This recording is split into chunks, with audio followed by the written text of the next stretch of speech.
नमस्ते, मैं हूँ तत्परा अहोरात्रा। हमारे हिंदू धर्म में 64 यानी कि 64 योगिनी यंत्रास है। इन्हीं 64 यंत्रास के 64 मंत्रास भी है। हमारा श्री यंत्र ऐसा यंत्र है जो इस पूरे सृष्टि का चलन हमें समझाता है और इसी वजह से इस यंत्र को सभी यंत्रों का राजा माना जाता है और इसी के षोडश मंत्र को यानी कि 16 बीजाक्षरी मंत्र को सभी मंत्रों का राजा माना जाता है। ये यंत्र बना है 9 त्रिकोणों से।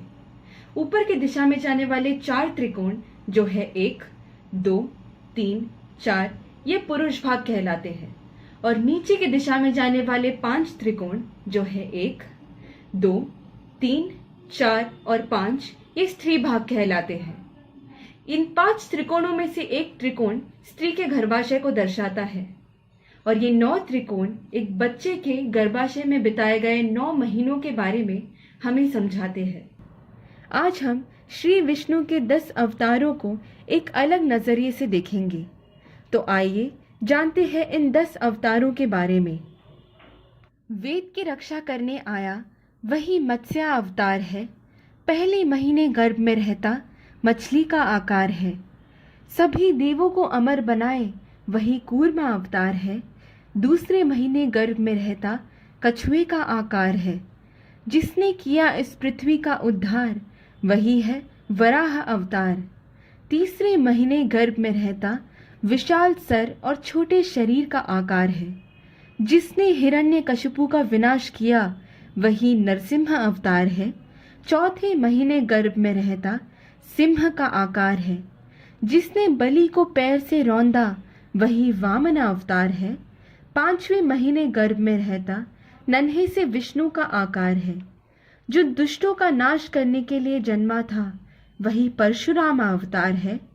6ठे महीने गर्भ में रहता शास्त्र ज्ञान प्रदायक है। जो बजरंग बली के सीने में समाया है वही राम अवतार है। 7वें महीने गर्भ में रहता सप्तमा अवतार है। जिन्होंने हमें गीता का अमृत पिलाया वही कृष्ण अवतार है। 8वें महीने गर्भ में रहता ज्ञान का भंडार है।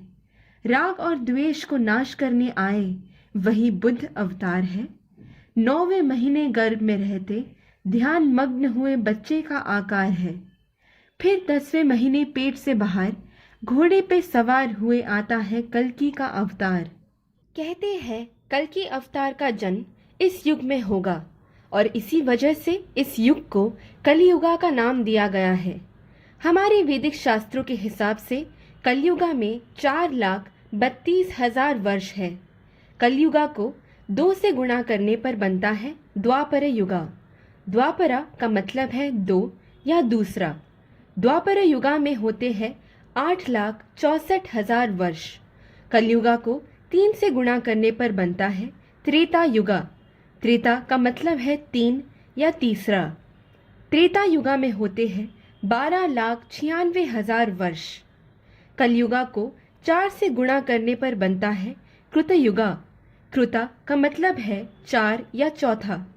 कृतयुगा में होते हैं 17,28,000 वर्ष। ये कहलाते हैं हमारे 4 युगास। पहला है कृतयुगा जो सतयुगा के नाम से भी जाना जाता है। दूसरा है त्रेता युगा। तीसरा है द्वापर युगा और चौथा है हमारा कलियुगा। इन 4 युगों का एक चक्र पूर्ण होने पर एक महायुगा बनता है। एक महायुगा होता है 43,20,000 वर्षों का यानी कि 4.32 बिलियन ईयर्स। ऐसे 71 यानी कि 71 महायुगास मिलाने पर बनता है एक मनवंतरा। श्री यंत्र के 14 त्रिकोण यानी कि 1, 2, 3, 4, 5, 6, 7, 8, 9, 10, 11, 12, 13, 14 बनते हैं 14 मनवंतराज। ये 14 मनवंतराज मिलाकर बनता है एक कल्पा। ये एक कल्पा बनता है ब्रह्मदेव का एक दिन। 2 कल्पास मिलाकर बनता है ब्रह्मदेव का एक दिन और एक रात। वैदिक शास्त्रों में कहा गया है कि ब्रह्मदेव के 120 वर्ष पूर्ण होने पर एक ब्रह्म सृष्टि का अंत हो जाएगा और आज की तारीख में ब्रह्मदेव का 51 वर्ष का पहला दिन चल रहा है। जिसका मतलब है कि कलयुग खत्म हो ना हो पर इस पूरी सृष्टि को खत्म होने में हमारे लाखों वर्ष भी कम पड़ जाएंगे। तो जितना जल्द हम बुराई करना कम करें और धर्म के रास्ते में चलना शुरू करें, उतना जल्द हम इस अंतहीन माया चक्र से मुक्ति पाएंगे।